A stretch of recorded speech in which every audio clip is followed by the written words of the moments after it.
oras na kaya kami. So nasa ano lang yan, nasa 100 kilometers sa kanila. Wala maximum pero ang uban delicate. So that's the maximum. Kasi taga dito sila guys, kaya ang lakas ng mga loob nito. Tayo, mga dayuhan tayo sa kanila, so behave tayo, mga good citizen kasi tayo.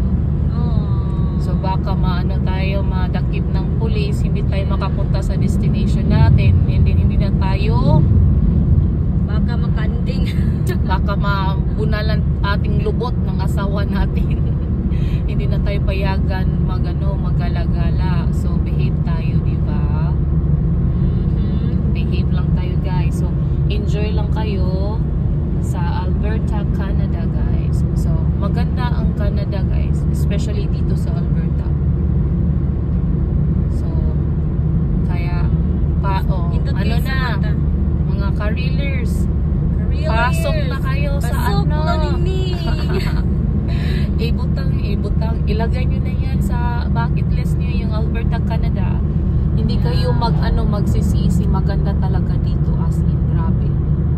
So we enjoy our driving here in Alberta guys.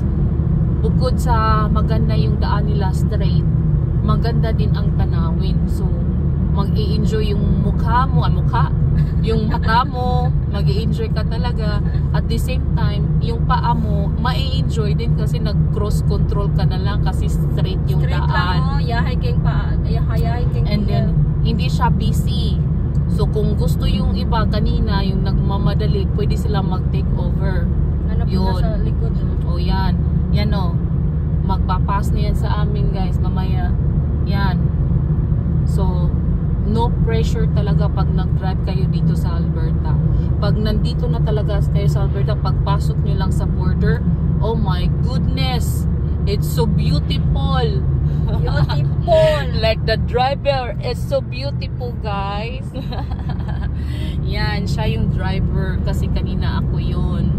So siya naman. So malapit na kami sa downtown of Calgary. So Calgary is a city of Alberta guys. So, punta kasi kami ng Vancouver, yun ang tourist destination sa Calgary. Mag-hot spring kami, oh my gosh, din mag-hot spring din kami. Medyo maginaw ang guys dito sa Alberta kasi parang nasa tuktok na kayo ng bundok. Kanina na nag-stop kami, kumuha kami ng gas, nag-wait ako sa kanya. Ang ginaw talaga niya. Hindi naman talaga na yung mga nyo, as in magkirig-kirig talaga.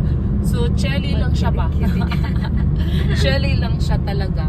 So, yeah, kung pupunta kayo dito kahit summer, magdala talaga kayo ng extra na jacket. I think summer is fine, like around June. Yeah, June, July. Yung ganun. Kasi September na ngayon, so medyo maginaw-ginaw na siya.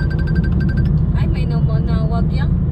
So, medyo maginaw-ginaw na siya guys, kaya bring talaga kayo ng din. Then sabi nila, paiba-iba daw yung ang weather dito. Minsan uulan siya, minsan umiinit siya. So, yeah. So, just precaution na lang kayo. Lagi kayong handa kung anong mangyayari sa buhay nyo. So, yan guys. Enjoy kayo sa Alberta, Canada guys. So, have a good day guys. Goodbye.